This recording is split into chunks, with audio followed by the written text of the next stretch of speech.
ഓം ശ്രീ ഗുരുഭ്യോ നമ. ജ്യോതിർഗമ ചാനലിലേക്ക് ഏവർക്കും സ്വാഗതം. ഇന്ന് ഞാൻ ചർച്ച ചെയ്യുന്നത് 2024 ആഗസ്റ്റ് മാസഫലം മീനക്കൂറുകാർക്കും മീനലഗ്നക്കാർക്കും എങ്ങനെയാകും എന്നുള്ളതിനെ പറ്റിയാണ്. അതായത് പൂരിട്ടാതി നക്ഷത്രത്തിൻ്റെ അവസാന ഭാഗം ഉത്രട്ടാതി രേവതി നക്ഷത്രക്കാർക്ക് ആഗസ്റ്റ് മാസം എങ്ങനെയാകും. അപ്പോൾ ആഗസ്റ്റ് മാസത്തെ ഗ്രഹസ്ഥിതി അനുസരിച്ച് മീനക്കൂറുകാരുടെയും മീനലഗ്നക്കാരുടെയും ആരോഗ്യം, തൊഴിൽ, ബിസിനസ്, വിദ്യാഭ്യാസം, ധനസ്ഥിതി, വിവാഹം, ദാമ്പത്യബന്ധം, കുടുംബജീവിതം എങ്ങനെയാകും എന്നുള്ളതിനെ പറ്റിയുള്ള ഒരു പൊതു നിരീക്ഷണമാണ്, ഒരു പൊതുഫലമാണ് ഇവിടെ പറയുന്നത്. അതേസമയം മീനക്കൂറുകാരുടെയും മീനലഗ്നക്കാരുടെയും ജാതകത്തിൽ ഗ്രഹസ്ഥിതി എങ്ങനെയാണ്, അവർക്ക് നടക്കുന്ന ദശ, അപകാരം, ഛിദ്രം, അത് ഏത് ഗ്രഹങ്ങളുടേതാണ്, അവ ജാതകത്തിൽ ഇഷ്ടസ്ഥാനത്താണോ അനിഷ്ടസ്ഥാനത്താണോ, അപ്പോൾ ഇവയ്ക്കനുസരിച്ച് ഈ പൊതുഫലത്തിൽ അനുകൂലമായിട്ടോ പ്രതികൂലമായിട്ടോ മാറ്റങ്ങളുണ്ടാകും. അതുകൊണ്ടാണ് ഒരേ നക്ഷത്രക്കാർക്കും ഒരേ ലഗ്നക്കാർക്കും ഒരേ സമയത്ത് വ്യത്യസ്തമായിട്ടുള്ള ഫലങ്ങൾ അനുഭവത്തിൽ വരുന്നത്. അതുകൊണ്ട് അവയൊക്കെ നമ്മൾ ജാതക നിരീക്ഷണത്തിലൂടെ അറിയേണ്ടുന്ന കാര്യങ്ങളാണ്. നമുക്ക് ആദ്യമായിട്ട് മീനക്കൂറുകാരുടെയും മീനലഗ്നക്കാരുടെയും ആരോഗ്യസ്ഥിതി ആഗസ്റ്റ് മാസത്തിലെ ഗ്രഹസ്ഥിതി അനുസരിച്ച് എങ്ങനെയാണ് നോക്കാം. ഇപ്പോൾ ആരോഗ്യസ്ഥിതി ചിന്തിക്കുമ്പോൾ ജന്മ ലഗ്ന രാശ്യാധിപനായിട്ടുള്ള ഗുരു 3-ലാണ്. ജന്മരാശിയിൽ രാഹു, 6-ലാണെങ്കിൽ ബുധ ശുക്രൻ സ്ഥിതി ചെയ്യുന്ന സമയമാണ്. ബുധശുക്ര യോഗം. ബുധൻ വക്രത്തിലാണ്. 12-ല് ശനി വക്രത്തിൽ സഞ്ചരിക്കുന്ന സമയം. അപ്പോൾ വലിയ ആരോഗ്യ പ്രശ്നങ്ങൾ ഇല്ല. അപ്പോൾ അതേസമയം ആരോഗ്യ പ്രശ്നങ്ങൾ ഉള്ളവർക്ക് ഒരു ആശ്വാസത്തിൻ്റെ സമയമെന്നും കൂടെ പറയാം. അതേസമയം ജന്മരാശിയിൽ രാഹുവും സുഖസ്ഥാനാധിപനായിട്ടുള്ള ബുധൻ 6-ൽ സ്ഥിതി വരികയൊക്കെ ചെയ്യുന്നത് കൊണ്ട് പൊതുവെ ഒരു മെൻ്റൽ ടെൻഷന്, ഒരു സന്തോഷക്കുറവിനൊക്കെ സാധ്യതയുണ്ട്. അഷ്ടമഭാവാധിപനായിട്ടുള്ള ശുക്രൻ 6-ൽ നിൽക്കുന്നത് വിപരീത രാജയോഗമാണ്. അത് രോഗക്ലേശങ്ങൾ ഉള്ളവർക്ക് ട്രീറ്റ്മെൻറ്റിലൂടെ ആ രോഗത്തിൽ നിന്ന് മുക്തി ഉണ്ടാകുന്നതിന് അത് വഴിതെളിക്കും. അതുപോലെ തന്നെ 12-ല് ശനി വക്രത്തിൽ നിൽക്കുന്ന സമയമാണ്. ഇപ്പം ശനിയൊക്കെ 12-ൽ നിൽക്കുമ്പോൾ പൊതുവെ ഒരു ഭയം, ഇപ്പം ഭയപ്പാടൊക്കെ ഉള്ളവർക്ക്, അത് എന്തെങ്കിലും സ്ട്രെസ്സൊക്കെ ഉള്ളവർക്ക് ആ ഭയവും സ്ട്രെസ്സും ഒക്കെ കുറയുന്നതിന് ആ 12 നിൽക്കുന്ന ശനിയുടെ വക്രസ്ഥിതിക്ക് കഴിയും. മാത്രമല്ല അനാവശ്യമായിട്ടുള്ള ചെലവ് കുറയ്ക്കുന്നതിനും ആ 12-ലെ വക്രശനിക്ക് കഴിയും. ഇനി നമുക്ക് തൊഴിൽസ്ഥിതി ചിന്തിക്കുമ്പോൾ കർമ്മഭാവാധിപനായിട്ടുള്ള ഗുരു, ആ ഗുരു ധർമ്മഭാവാധിപനായിട്ടുള്ള കുജനുമായിട്ട് യോഗം ചെയ്ത് 3-ല് ഗുരുമംഗള യോഗത്താൽ നിൽക്കുന്ന സമയമാണ്. അപ്പം കർമ്മമണ്ഡലം ശക്തമാണ്. തൊഴിലിലൊക്കെ ആക്റ്റീവാകും. തൊഴിലിടത്ത് എന്ത് ചലഞ്ചസ് ഉണ്ടായാലും അത് തരണം ചെയ്യുന്നതിനുള്ള കഴിവ്, ആത്മവിശ്വാസമൊക്കെ ഈ സമയത്ത് ഈ കൂറുകാരുടെ ഭാഗത്ത് ഉണ്ടാകും. ഇപ്പോൾ പൊതുവെ തൊഴിലിലൊക്കെ ബിസി ആയിരിക്കും. ഇപ്പോൾ തൊഴിലുമായിട്ട് ബന്ധപ്പെട്ടൊക്കെ ദൂരയാത്രകളുണ്ടാകാം. അതുപോലെ ക്രിയേറ്റീവ് വർക്ക് ചെയ്യുന്നവർ, പ്രഭാഷകർ, മോട്ടിവേഷൻ സ്പീക്കേഴ്സ്, എഴുത്തുകാർ, മാർക്കറ്റിങ്ങും അഡ്വർടൈസിങ്ങും ഡിജിറ്റൽ കമ്മ്യൂണിക്കേഷൻ മേഖലകളിലൊക്കെ പ്രവർത്തിക്കുന്നവർ, മീഡിയ പ്രവർത്തകർ, ഇവർക്കൊക്കെ തൊഴിലിൽ ഊർജ്ജസ്വലത ഉണ്ടാകും. തൊഴിലിൽ വലിയ നേട്ടങ്ങളുണ്ടാകും. അതുപോലെ കഴിവിനും ബുദ്ധിശക്തിക്കുമൊക്കെ ഒരു അംഗീകാരമൊക്കെ ഉണ്ടാകുന്ന സമയമാണ്. പൊതുവെ തൊഴിലിലൊക്കെ ഒരു ഉയർച്ച, നേതൃതലത്തിലേക്കൊക്കെ എത്തുവാനുള്ള സാധ്യതയൊക്കെ കാണുന്നുണ്ട്. ഇപ്പം ഈ 16 മുതൽ സൂര്യൻ 6-ല് സ്വക്ഷേത്രത്തിൽ ബലവാനായിട്ട് വരുന്നു. അപ്പോൾ തൊഴിലിടത്തൊക്കെ ഈ കോവർക്കേഴ്സിൻ്റെയും മേലുദ്യോഗസ്ഥരുടെയൊക്കെ ഒരു സപ്പോർട്ട് കൂടുന്ന സമയമായിരിക്കും. 16 മുതൽ സൂര്യൻ ഈ 6-ൽ വരുന്നത് പൊതുവെ ശത്രുക്കളെ കൊണ്ടുള്ള ഉപദ്രവമൊക്കെ ഈ തൊഴിലിടത്ത് കുറയും. അപ്പോൾ അതുപോലെ തന്നെ ഈ ധർമ്മകർമ്മ യോഗമൊക്കെ ഉള്ള സമയമായതുകൊണ്ട് അതായത് 9ഉം 10ഉം ഭാവാധിപനായിട്ടുള്ള കുജനും ഗുരുവൊക്കെ യോഗം ചെയ്ത് നിൽക്കുന്ന സമയമായതുകൊണ്ട് ഈ ഉയർന്ന തൊഴിലൊക്കെ അന്വേഷിക്കുന്നവർക്ക് അനുകൂലമായിട്ടുള്ള സമയമാണ്. തൊഴിലിൽ ഒരു ഭാഗ്യാനുഭവമൊക്കെ ഉണ്ടാകും. ഇപ്പോൾ ഉദ്യോഗാർത്ഥികളെ സംബന്ധിച്ചിടത്തോളം 3ലാണ് ആ കുജനും ഗുരുവൊക്കെ നിൽക്കുന്നത് കൊണ്ട് 6ലൊക്കെ ഈ സൂര്യൻ്റെ സ്ഥിതിയൊക്കെ വരുന്നത് കൊണ്ട് പ്രത്യേകിച്ച് ഉദ്യോഗാർത്ഥികൾക്ക് ടെസ്റ്റിലും ഇൻ്റർവ്യൂകളിലും ഒക്കെ തന്നെ നല്ല പെർഫോമൻസ് കാഴ്ചവെക്കാനും വിജയിക്കാനും ഒക്കെ അനുകൂലമായിട്ടുള്ള ഒരു ഗ്രഹസ്ഥിതിയാണ്. വിദേശത്ത് തൊഴിൽ അന്വേഷിക്കുന്നവർക്ക് ഈ വക്രശനിയൊക്കെ 12 നിൽക്കുന്ന ശനിയെ ബുധനും ശുക്രനും ഒക്കെ ദൃഷ്ടി ചെയ്യുന്ന സമയമായതുകൊണ്ട് തൊഴിൽ ലഭിക്കുന്നതിനുള്ള തടസ്സങ്ങൾ മാറും.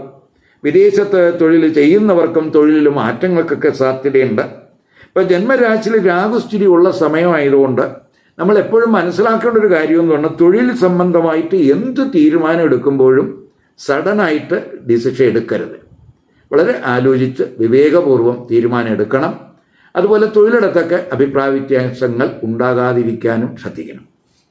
ഇനി ബിസിനസ്സുകാർക്ക്, ഇപ്പോൾ ബിസിനസ്സുകാരെ സംബന്ധിച്ചിടത്തോളം 7 കേതു, 7ാം ഭാവാധിപനാണ്. 7ാം ഭാവാധിപൻ ബുധനാണെങ്കിൽ 6 നിൽക്കുന്ന സമയമാണ്. ബുധനാണെങ്കിൽ ബിസിനസ് കാരകനും കൂടിയാണ്. ബിസിനസ് കാരകൻ 6 നിൽക്കുന്നു, ശുക്രനും 6 നിൽക്കുന്നു. അപ്പോൾ ബിസിനസ്സിൽ പൊതുവെ കെയർ വേണം. പ്രത്യേകിച്ച് പാർട്ട്ണർഷിപ്പ് ബിസിനസ്സിൽ ജോയിൻ്റ് സംരംഭങ്ങളിലൊക്കെ അഭിപ്രായ വ്യത്യാസങ്ങൾ ഉണ്ടാകാതെ നോക്കണം. നിയമപ്രശ്നങ്ങൾ ചിലപ്പം വരാൻ സാധ്യതയുണ്ട്. അവയിലൊക്കെ ഒരു കെയർ വേണം. അവയൊക്കെ ബിസിനസ്സിൽ തടസ്സങ്ങളുണ്ടാക്കാം, അല്ലെങ്കിൽ ബിസിനസ്സിൻ്റെ പ്രവർത്തനത്തെയൊക്കെ അത് ബാധിക്കാൻ സാധ്യതയുണ്ട്, നെഗറ്റീവായിട്ട് ബാധിക്കാൻ സാധ്യതയുണ്ട്. അതുകൊണ്ട് അവയിൽ ശ്രദ്ധിക്കണം. ഇനി ബിസിനസ്സിന് പ്രത്യേകിച്ച് ആഭ്യന്തര പ്രശ്നങ്ങൾ എന്തെങ്കിലും ബിസിനസ്സിലുണ്ടെങ്കിൽ അത് കഴിവതും ആ പ്രശ്നങ്ങളിലൊക്കെ ഊന്നൽ കൊടുത്ത് ആ പ്രശ്നങ്ങളൊക്കെ പരിഹരിച്ചു പോകാൻ ശ്രമിക്കണം. പൊതുവെ കടുത്ത മത്സരങ്ങളൊക്കെ അഭിമുഖീകരിക്കേണ്ടുന്ന സമയമാണ്. ഇപ്പോൾ ബിസിനസ് തന്ത്രങ്ങളിൽ സമയോചിതമായിട്ടുള്ള മാറ്റങ്ങൾ, സാഹചര്യത്തിനനുസരിച്ച് മാറ്റങ്ങൾ വരുത്തി പോകാൻ ശ്രദ്ധിക്കണം. പൊതുവെ ബിസിനസ് റിലേറ്റഡായിട്ട് എക്സ്പെൻസൊക്കെ കൂടുന്ന സമയമായിരിക്കും. ചിലപ്പോൾ ബിസിനസ്സിലൊക്കെ കൂടുതൽ പണം ചിലവാക്കേണ്ടുന്ന സമയമൊക്കെ ചിലപ്പോൾ ഉണ്ടായെന്ന് വരാം. ഇപ്പോൾ ബിസിനസ്സിലെ പ്രശ്നം പരിഹരിച്ചു പോകുന്നവർക്ക് ഈ 11ലേക്ക് ഗുരുവിൻ്റെ ദൃഷ്ടി ബിസിനസ്സിൽ നിന്നൊക്കെ വരുമാനം കൂട്ടാൻ സഹായകമാകും. അതുപോലെ വിദേശ ബിസിനസ്സുകാർക്ക് ആ ബുധൻ്റെയും ശുക്രൻ്റെയൊക്കെ ആ 12ലെ ദൃഷ്ടി എന്തെങ്കിലുമൊക്കെ ട്രേഡ് പ്രോബ്ലം നിലനിൽക്കുന്നുവെങ്കിൽ അത് പരിഹരിക്കാൻ സഹായകമാണ്. ഇനി വിദ്യാർത്ഥികൾക്ക്, ഇപ്പോൾ വിദ്യാർത്ഥികളെ സംബന്ധിച്ചിടത്തോളം 5 സൂര്യനുണ്ട് ആഗസ്റ്റ് 15 വരെ. 15-ന് ശേഷം സൂര്യൻ 6ലേക്ക് മാറുന്നു. 11-ലാണെങ്കിൽ രവിയുടെയും ഗുരുവിൻ്റെയൊക്കെ ദൃഷ്ടിയുണ്ട്. 6-ലാണെങ്കിൽ ബുധനും ശുക്രനും ഉണ്ട്. 16 മുതൽ ആ സൂര്യൻ 6 സ്വക്ഷേത്രത്തിലേക്ക് രാശി മാറുന്നു.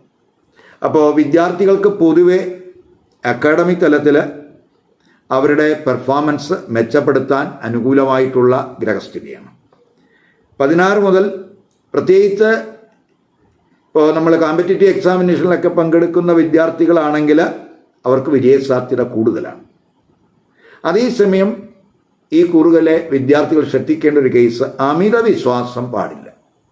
അപ്പോൾ എനിക്ക് കാര്യങ്ങളൊക്കെ അറിയാം, അതുകൊണ്ട് ഞാനിപ്പോൾ പഠിക്കാതിരുന്നാലും പരീക്ഷ സമയത്ത് എനിക്കെല്ലാം ഓർമ്മ വരും എന്നുള്ള ഒരു ചിന്ത ഒഴിവാക്കി ഹാർഡ് വർക്ക് നടത്തണം. അപ്പോൾ ഈ ഓവർ കോൺഫിഡൻസ് നമുക്ക് ആലസ്യം ഉണ്ടാക്കും. അതായത് നമ്മൾ പഠനത്തിൽ കോൺസെൻട്രേഷൻ കുറയും.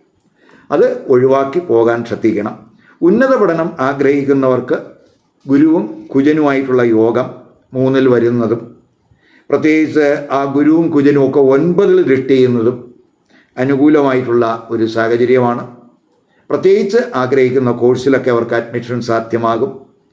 ഉന്നത പഠനം, ഗവേഷണം ഒക്കെ നടത്തുന്നവർക്ക് അവരുടെ വിഷയങ്ങളിൽ നല്ല ഒരു ഡീപ്പായിട്ടുള്ളൊരു നോളജ് അവർക്കുണ്ടാകും. സർക്കാർ തലത്തിലൊക്കെ ചിലപ്പോൾ സ്കോളർഷിപ്പ് കിട്ടാൻ സാധ്യതയുണ്ട്. അതുപോലെ വിദേശത്ത് പഠനം ആഗ്രഹിക്കുന്നവർക്ക് നിലവിലെ തടസ്സങ്ങൾ മാറും. വിദേശത്ത് പഠനത്തിന് ആവശ്യമായിട്ടുള്ള വായ്പകൾ കിട്ടുന്നതിനുള്ള തടസ്സങ്ങളൊക്കെ മാറാൻ പ്രത്യേകിച്ച് അവസാനത്തെ 2 വാരം അതിനനുകൂലമായിട്ടുള്ള ഒരു സമയമാണ്. ഇനി ധനസ്ഥിതി ചിന്തിക്കുമ്പോൾ 2ാം ഭാവാധിപൻ 3-ൽ ഗുരുവിനോടൊപ്പം നിൽക്കുന്നു. 11-ാം ഭാവാധിപൻ ശനി 12 വക്രത്തിൽ സഞ്ചരിക്കുന്നു. 9-ലും 11-ലും ഒക്കെ ഗുരുദൃഷ്ടിയുള്ള സമയമാണ്. അപ്പോൾ ധനാർജനത്തിന് എന്ത് റിസ്ക്കും എടുക്കാൻ തയ്യാറാവുന്ന സമയമാണ്. അപ്പോൾ ധനപരമായിട്ട് ധനാഗമം ഉണ്ടാകുന്ന സമയം എന്ന് പറയാം. എങ്കിലും പ്രതീക്ഷിക്കുന്ന വിധത്തിലുള്ള ഒരു ധന പുരോഗതി ഉണ്ടാകണമെന്നില്ല. 12-ലൊക്കെ ശനി, അതുപോലെ ബുധൻ്റെയും ശുക്രൻ്റെയൊക്കെ ദൃഷ്ടി ആ 12-ൽ വരുന്ന സമയമായതുകൊണ്ട് പ്രത്യേകിച്ച് പലതരത്തിലുള്ള ചെലവുകൾ ഈ സമയത്തുണ്ടാകാം. ബുധൻ്റെയൊക്കെ ശുക്രൻ്റെയൊക്കെ ദൃഷ്ടി, ശനി 12-ൽ വക്രത്തിൽ സഞ്ചരിക്കുന്നത് കൊണ്ട് അനാവശ്യ ചെലവ് കുറയാൻ അത് വഴിതെളിക്കും. എങ്കിലും ബുധൻ്റെയും ശുക്രൻ്റെയൊക്കെ ദൃഷ്ടി 12-ൽ വരുന്നത് ചെലവ് കൂടാൻ ഇടയാക്കും. അപ്പോൾ നമുക്ക് അത്തരത്തിലുള്ള ചെലവിനനുസരിച്ചുള്ള ഒരു വരുമാനം ഉണ്ടാകണമെന്നില്ല. 2-ലേക്കൊക്കെ വക്രശനി ദൃഷ്ടി ചെയ്യുന്ന സമയമാകുമ്പോൾ ആ ശനിയാണെങ്കിൽ ഗുരുവിൻ്റെ നക്ഷത്രത്തിൽ സഞ്ചരിക്കുന്ന സമയം കൂടെയാണ്. ആ ഗുരു ആണെങ്കിൽ 3-ലുമാണ്. അപ്പം ധനാഗമമൊക്കെ ഉണ്ടാകുമെങ്കിലും 3-ലെ ഗുരു അത് ചെലവ് കൂടാൻ ഇടയാക്കും. അപ്പോൾ ചെലവിൽ നമ്മൾ ഒരു കെയർ കൊടുത്ത് പോകണം. കടം വീടുന്നതിനും കടം കുറയ്ക്കുന്നതിനുമൊക്കെ ഒരു ശ്രമമൊക്കെ ഈ സമയത്തുണ്ടാകും. പ്രത്യേകിച്ച് അവസാനത്തെ 2 വാരമൊക്കെ 6-ാം ഭാവാധിപൻ 6-ലേക്ക് തന്നെ ബലവാനായിട്ട് വരുമ്പോൾ അതിനുള്ളൊരു സാധ്യതയൊക്കെ ഉണ്ട്. നമുക്ക് കടം കുറയ്ക്കാനുള്ള ഒരു ശ്രമമൊക്കെ കണ്ടെത്താം. ധനം ഡീല് ചെയ്യുന്നതിലൊക്കെ ഒരു കെയർ ഈ കുറുകാരുടെ ഭാഗത്ത് വേണം. ഇനി നമുക്ക് ഈ വിവാഹം, ദാമ്പത്യബന്ധം, കുടുംബജീവിതം എങ്ങനെയാകും എന്ന് നോക്കാം. ഇപ്പോൾ 7-ാം ഭാവാധിപനായിട്ടുള്ള ബുധൻ 6-ലാണ് വക്രത്തിൽ സഞ്ചരിക്കുന്നത് 21 വരെ. അതുപോലെ ശുക്രനും 6-ലുണ്ട്. ഭാവകാരകനാണ് ശുക്രൻ. ആ ശുക്രനും 6-ലാണ്. 7-ലാണെങ്കിൽ കേതുവാണ്. 7-ൽ ഗുരുദൃഷ്ടിയുണ്ട്. ഇപ്പോൾ ജന്മരാശിയിലാണെങ്കിൽ രാഹു ഉള്ള സമയം. അപ്പോൾ പൊതുവെ വിവാഹ ആലോചനകളൊക്കെ ഉണ്ടാകാം. ഗുരുവിൻ്റെ ദൃഷ്ടിയൊക്കെ 7-ലുള്ളത് കൊണ്ട് ആലോചനകളൊക്കെ ഉണ്ടാകാമെങ്കിലും പല തടസ്സങ്ങൾ അതുമായിട്ട് ബന്ധപ്പെട്ട് ഉണ്ടാകുന്നതിനുള്ള സാധ്യത കാണുന്നുണ്ട്. അതിനാൽ വിവാഹ നിശ്ചയത്തിൽ ചിലപ്പോൾ താമസം നേരിടാം. ജന്മരാശിയിൽ രാഹു ഉള്ള സമയമായതുകൊണ്ട് ഇപ്പോൾ വിവാഹം ആലോചിക്കുന്നവരെ സംബന്ധിച്ചിടത്തോളം അവരുടെ ജീവിത പങ്കാളിയെ സെലക്ട് ചെയ്യുന്നതിന് ശ്രദ്ധിക്കണം. അവരുടെ ബിഹേവിയർ എന്താണ്, ഇവയൊക്കെ നമ്മൾ മനസ്സിലാക്കണം. പ്രത്യേകിച്ച് 7-ൽ കേതുവും കൂടെയൊക്കെ ഉള്ള ഒരു സമയമാണ്. അപ്പോൾ അതിൽ നമ്മൾ ഒരു ശ്രദ്ധ കൊടുക്കണം. ഇനി കമിതാക്കളെ സംബന്ധിച്ചിടത്തോളം അവർക്ക് അനുകൂല സമയമല്ല. പ്രത്യേകിച്ച് 5-ൽ സൂര്യൻ്റെ സ്ഥിതി ഉണ്ട് ആദ്യത്തെ 2 വാരം. അപ്പോൾ പ്രണയ ബന്ധത്തിൽ പ്രണയ പങ്കാളികൾക്കിടയിൽ പ്രത്യേകിച്ച് ഈഗോ റിലേറ്റഡ് ആയിട്ടുള്ള ക്ലാഷസ് ഉണ്ടാകാൻ സാധ്യതയുണ്ട്. അത് കഴിയുമ്പോൾ ഇപ്പോൾ ഈ ഒരു 15-ഒക്കെ കഴിഞ്ഞ് 16-ഒക്കെ ആവുമ്പോൾ 5-ൽ നിൽക്കുന്ന സൂര്യൻ അവിടെ നിന്ന് രാശി മാറി 6-ലേക്ക് പോകുന്നു. അപ്പോൾ അത് പ്രണയ ബന്ധത്തിലൊക്കെ ഉള്ള പ്രയാസങ്ങളൊക്കെ മാറ്റും. ദാമ്പത്യ ബന്ധത്തിൽ പൊതുവെ ഒരു തൃപ്തിക്കുറവ് ഉള്ള സമയമാണ് ആ 7-ലെ കേതു. ജീവിത പങ്കാളിയുടെ ആരോഗ്യ പ്രശ്നത്തിലും ശ്രദ്ധിക്കണം. 7-ാം ഭാവാധിപൻ 6-ലാണ്. പൊതുവെ തെറ്റിദ്ധാരണകൾ, സംശയങ്ങൾ, അഭിപ്രായ വ്യത്യാസങ്ങൾ, ശത്രുത ഒക്കെ ഉണ്ടാകാവുന്ന സമയമാണ്. അതുകൊണ്ട് ദമ്പതിമാർ ശ്രദ്ധിക്കണം. ബുധൻ വക്രത്തിലൊക്കെ ആയതുകൊണ്ട് ജീവിത പങ്കാളിയിൽ നിന്നോ അവരുടെ കുടുംബത്തിൽ നിന്നോ ഒക്കെ എന്തെങ്കിലുമൊക്കെ പ്രശ്നങ്ങൾ ചിലപ്പോൾ ഈ കുറുകാർക്ക് നേരിടേണ്ടതായിട്ടും കൂടെ കാണുന്നുണ്ട്, അഭിമുഖീകരിക്കേണ്ടതായിട്ട് കാണുന്നുണ്ട്. അതുപോലെ രവിയും ശുക്രനുമായിട്ടുള്ള യോഗം പ്രത്യേകിച്ച് 16 മുതൽ 6-ൽ വരുന്നുണ്ട്. അവസാനത്തെ വാരം ആ ശുക്രൻ 7-ലേക്ക് നീചരാശിയിലേക്ക് രാശി മാറുന്നു. അപ്പോൾ 7-ൽ കുജൻ്റെ ദൃഷ്ടിയൊക്കെ വരുന്നു. അപ്പോൾ ദാമ്പത്യ ബന്ധം പൊതുവെ ആഗസ്റ്റ് മാസം നമ്മൾ എടുക്കുമ്പോൾ അത്രത്തോളം സുഖകരമാകില്ല. അപ്പം നമ്മൾ അതിൽ വിട്ടുവീഴ്ചകളും സംയമനമൊക്കെ ഈ കുറുകാരുടെ ഭാഗത്ത് ഉണ്ടാകണം. ആകെയുള്ള ആശ്വാസം എന്ന് പറയുന്നത് 7-ലെ ഗുരുവിൻ്റെ ദൃഷ്ടിയാണ്. അപ്പോൾ നമുക്ക് എന്തെങ്കിലുമൊക്കെ പ്രയാസങ്ങളോ പ്രശ്നങ്ങളോ ഒക്കെ വന്നാലും മുതിർന്നവരുടെ ഇടപെടൽ, അവരുടെയൊക്കെ ഗൈഡൻസ് സ്വീകരിച്ച് പോകുന്നവർക്ക് ആ പ്രയാസങ്ങളും പ്രശ്നങ്ങളും ഒക്കെ തരണം ചെയ്യാൻ കഴിയും. ഇനി കുടുംബജീവിതത്തിൽ പൊതുവെ ഒരു ടെൻഷൻ, സുഖക്കുറവ്, അനുഭവപ്പെടുന്ന സമയമാണ്. കാരണം ജന്മരാശിയിൽ രാഹുവാണ്. രണ്ടിലാണെങ്കിൽ ശനിയുടെ ദൃഷ്ടിയുണ്ട്. അതുപോലെ സുഖഭാവാധിപനായിട്ടുള്ള ബുധനാണെങ്കിൽ 6ലാണ് നിൽക്കുന്നത്. അപ്പോൾ 6ലെ ബുധനും ശുക്രനും ഇവിടെയൊക്കെ തന്നെ ആ ബുധനെയും ശുക്രനെയൊക്കെ തന്നെ ശനി ദൃഷ്ടി ചെയ്യുകയും കൂടെ ചെയ്യുന്നുണ്ട്. അപ്പോൾ പൊതുവെ കുടുംബജീവിതം അത്രത്തോളം സുഖകരമാകണമെന്നില്ല. അവസാന വാരമൊക്കെ ആകുമ്പോൾ ആ കുജൻ സുഖസ്ഥാനത്തേക്ക് രാശി മാറുകയും കൂടെ ചെയ്യുന്നുണ്ട്. അപ്പോൾ കുടുംബ പ്രശ്നങ്ങൾ പരിഹരിക്കുന്നതിനുള്ള ഒരു ശ്രമം ഈ കുറുകാരുടെ ഭാഗത്ത് വേണം. അപ്പം മുതിർന്നവരുടെയൊക്കെ ഇടപെടൽ കൊണ്ട് കുടുംബത്തിലെ പ്രശ്നങ്ങൾ എന്താണെന്നൊക്കെ ചർച്ച ചെയ്ത് ആ പ്രശ്നങ്ങളൊക്കെ പരിഹരിച്ചു പോകാനുള്ള ഒരു ശ്രമം പ്രത്യേകിച്ച് ആഗസ്റ്റ് മാസത്തിൽ ഉണ്ടാകണം. ആഗസ്റ്റ് 6, 7, 11, 12, 20, 21 ഈ ദിവസങ്ങൾ ഈ കൂറുകാർക്ക് അനുകൂല ദിവസങ്ങളല്ല. അതുകൊണ്ട് ഈ ദിവസങ്ങളിൽ ശുഭകർമ്മങ്ങളോ മംഗളകർമ്മങ്ങളോ നടത്തുന്നത് ഒഴിവാക്കണം. അതുപോലെ പുത്തൻ സംരംഭങ്ങൾ ആരംഭിക്കുന്നതും ഈ ദിവസങ്ങളിൽ ഒഴിവാക്കണം. സുപ്രധാന തീരുമാനങ്ങൾ, നമ്മൾ എന്തെങ്കിലും പ്രധാനപ്പെട്ട തീരുമാനങ്ങൾ എടുക്കുന്നത് ഈ ദിവസങ്ങളിൽ ആകാതിരിക്കാനും ഈ കുറുകാർ ശ്രദ്ധിക്കണം. ഇവിടെ ഞാൻ പറഞ്ഞത് മീന കൂറുകാരുടെയും മീന ലഗ്നക്കാരുടെയും ഫലമാണ്. അപ്പം നമ്മളിവിടെ മനസ്സിലാക്കേണ്ട ഒരു കാര്യം എന്ന് പറയുന്നത്, മീനക്കൂറിലെ നക്ഷത്രക്കാർക്ക് എല്ലാവർക്കും മീനലഗ്നം ആയിരിക്കില്ല. അപ്പോൾ ചിലർക്ക് മീനലഗ്നം വരാം, മറ്റുള്ളവർക്ക് വ്യത്യസ്തമായിട്ടുള്ള ലഗ്നരാശികൾ വരാം. ഇപ്പം മീനക്കൂറും മീനലഗ്നവും ഒരുപോലെ വരുന്നവർക്ക് വലിയ വ്യത്യാസം ഈ പൊതുഫലത്തിൽ ഉണ്ടാകില്ല. അതേസമയം ഈ കൂറിലെ നക്ഷത്രക്കാർക്ക് വ്യത്യസ്തമായിട്ടുള്ള ലഗ്നരാശി, മീനലഗ്നം അല്ലാതെ മറ്റ് ലഗ്നരാശികളാണ് വരുന്നത് എങ്കിൽ ആ ലഗ്നരാശിയുമായിട്ട് ബന്ധപ്പെട്ട് പറയുന്ന ഫലം ഈ ഫലത്തോടൊപ്പം കമ്പൈൻ ചെയ്ത് കേട്ടാൽ ആഗസ്റ്റ് മാസത്തെ ഫലത്തിൻ്റെ കൃത്യരൂപം കിട്ടും. മാത്രമല്ല, ഈ കൂറിൻ്റെ ഫലത്തേക്കാൾ കൂടുതൽ കൃത്യത വരുന്നത് ലഗ്നഫലത്തിനാണ്. അപ്പോൾ അതുകൊണ്ട് ഈ കൂറുകാർ അവരുടെ ലഗ്നം ഏതാണെന്നറിഞ്ഞ് ആ ലഗ്നഫലവും കൂടെ കേൾക്കാൻ ശ്രമിക്കുക. ഈ വീഡിയോ ഇഷ്ടപ്പെട്ടുവെങ്കിൽ ലൈക്ക് ചെയ്യുക, ഷെയർ ചെയ്യുക. അതുപോലെ സബ്സ്ക്രൈബ് ചെയ്യാത്തവർ സബ്സ്ക്രൈബ് ചെയ്ത് കാണുക. മറ്റൊരു പുതിയ വിഷയമായി അടുത്ത വീഡിയോയിൽ കാണാം. നമസ്കാരം.